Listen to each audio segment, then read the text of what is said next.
Welcome to Women Getting Lit, books with benefits for women over 50. Women Getting Lit is a book review podcast for women over 50 who prioritize their health and well-being. We're your co-hosts, Jennifer Hassey-Morris and Sherry Israel, co-founders of Aging Greatly Enterprises. Aging Greatly supports women with practical strategies across 5 essential pillars for longevity and sustained quality of life as you age. Through our programs, coaching, and our community hub, you'll discover that aging greatly isn't about following someone else's formula. It's about designing a vibrant life that's authentically yours.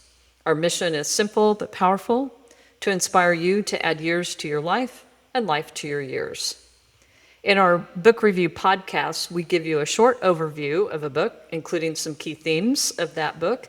We'll also share a couple of personal takeaways and a couple of action steps that you can implement right away, including potentially going out and purchasing your own copy of the book.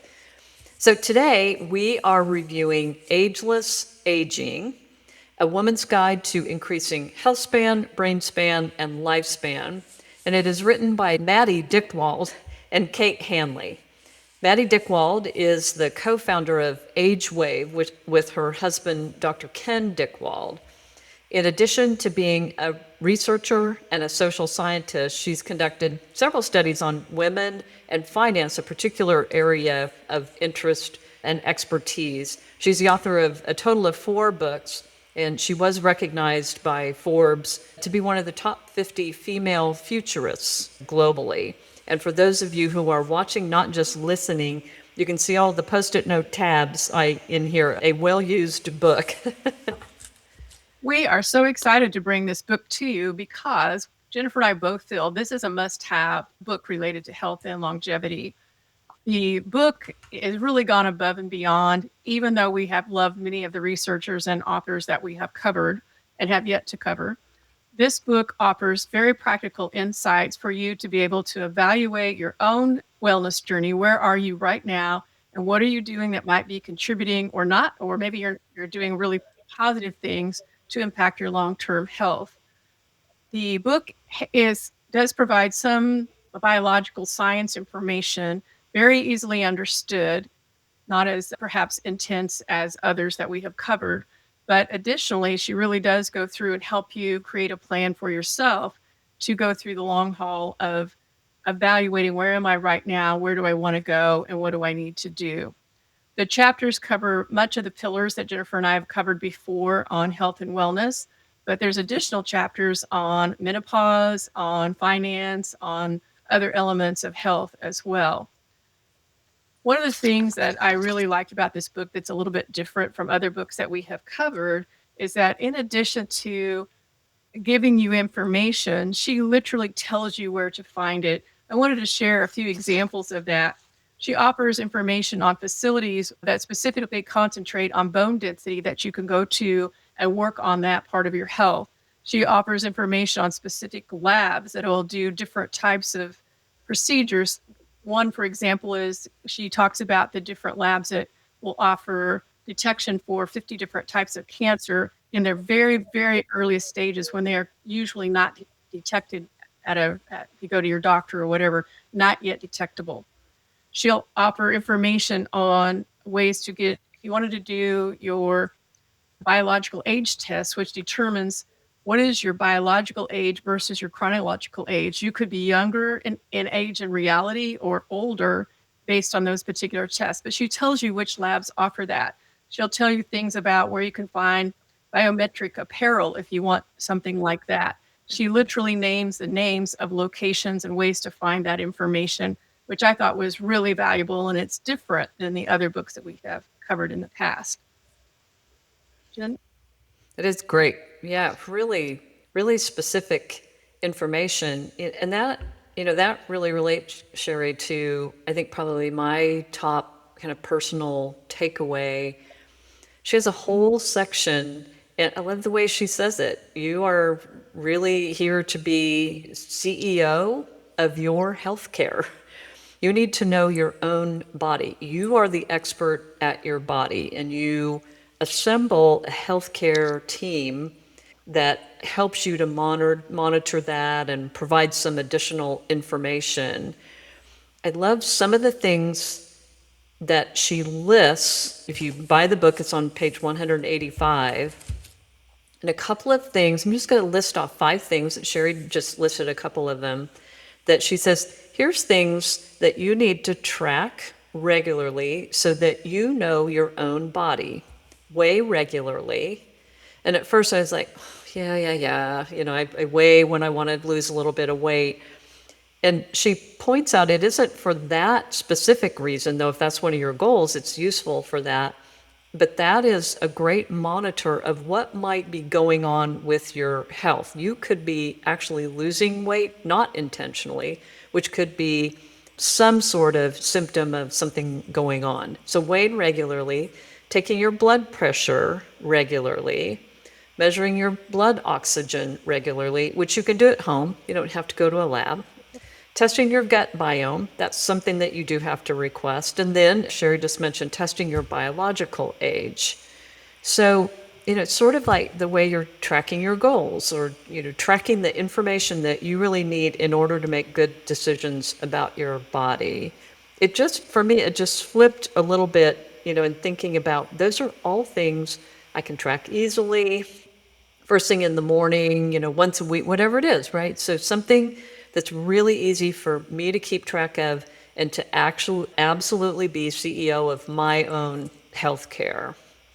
My second takeaway, it might sound like a silly takeaway, but it was one of those, again, what I actually really love about Maddy's book is the information is so specific. Here are just 3 specific things. Here are 5 things that impact your brain span, for example. And one of the things that she's very specific about and has a lot of information about is the impact of stress on your brain health.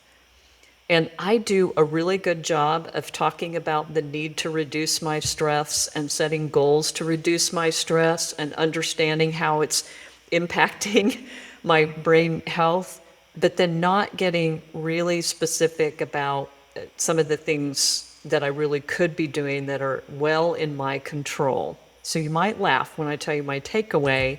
It's on page 231. She lists some supplements that you can take that are specifically designed to help reduce the impact of stress on your brain health.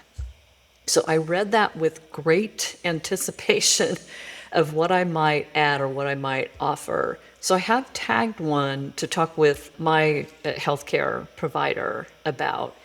Several of them, that what I realized is, so that supplement would simply be adding something that I already get, that I already do, that I already add to my body through a pretty healthy diet. Like those are things, that's something I don't actually need to supplement. There was one that intrigues me. But again, that might sound like a silly, like you're already kind of healthy and you're saying you read about the supplements, but you aren't going to take them. But I could make that decision then, realizing a couple of things she suggested, I'm already getting, like they're in my diet. I actually don't need to supplement that. And then just being curious enough to ask my doc about, actually my PA, about the last one. So those are a couple of my takeaways. They're just really simple things in my control. I think that you all will think that I'm a slow learner because I kind of focus on this pretty much every time. But she has a chapter that's talking about movement. And she actually calls it the astounding benefits of movement.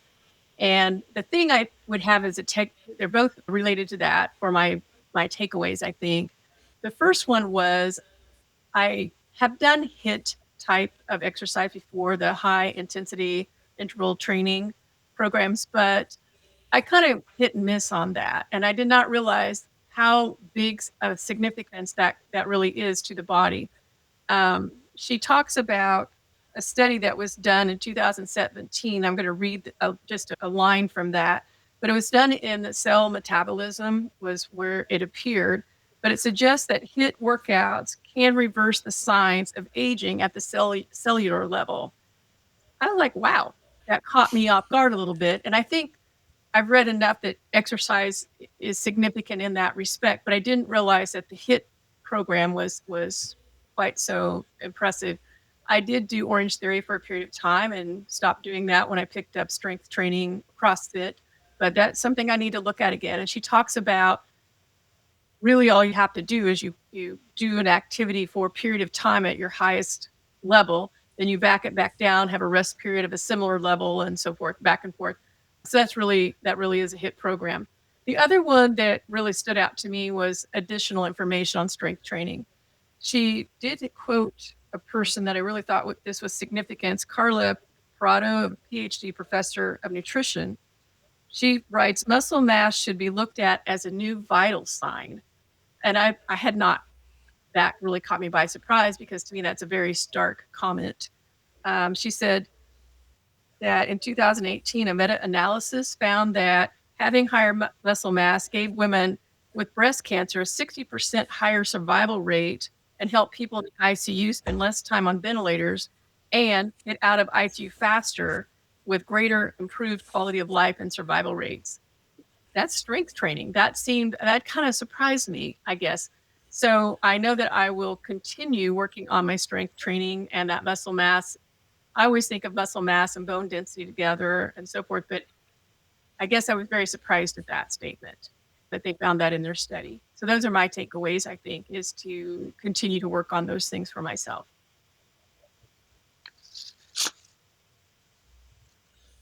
Excellent. Excellent. Couple of different things. There's so many. I just was looking that back up in the book. I'm like, oh, I don't remember that. I got to put another little post-it flag there. So, sure, if you think about a couple of action steps, like things that, if people decide to read or decide not to read the book or want to wait, what are a couple of things that you would suggest as action steps that people can do? I think my action step first, I would say buy the book. That is number one. I would say this book is so significant in the health span, lifespan journey. Everyone should purchase this book if you have any interest in either starting or you're wanting to advance your wellness further beyond what you may be thinking. I think the assessments are truly that outstanding. I think the information that I gained that I didn't know was really significant. She does have a chapter on menopause that I really think all women should read. I wanted to just share that on a particular page, she talks about how your menopausal process actually affects more than you think it does. It affects your tissues, it affects your systems, it affects your organs. And then she lists those out. And I was really surprised at how much information there was there. I had no idea. So it's really, really a great chapter that I think in itself is worth purchasing the book for.